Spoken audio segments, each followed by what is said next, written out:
Choosing a senior caregiver for your loved one is a very important decision. Life can be challenging in the senior years, and a little help will make your loved one's life more comfortable and give you peace of mind. Here are 5 things you need to do before deciding to choose a senior caregiver. 1. Understand your requirements.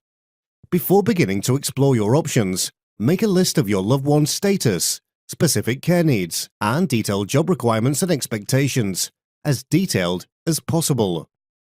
2. Get recommendations. It's a good idea to seek recommendations from your friends, neighbors, or family doctor. Ask them about personality, availability, skills, satisfaction, and more. 3. Do background checks on all candidates.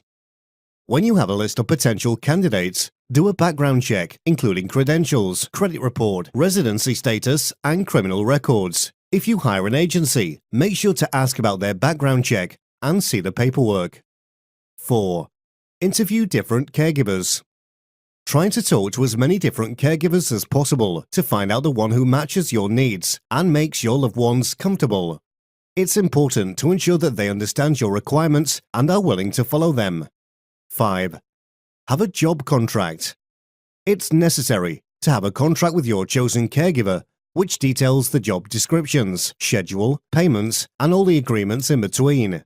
Choosing a friendly and honest caregiver who will listen and strive to meet your needs is important, but doesn't have to be difficult, as long as you keep these points in mind. If you're looking for a team professionally trained caregivers who specialize in a wide range of senior care services and who are dedicated to providing your family with a customized plan designed for your specific situation and budget, contact us today to see how we can make your life easier.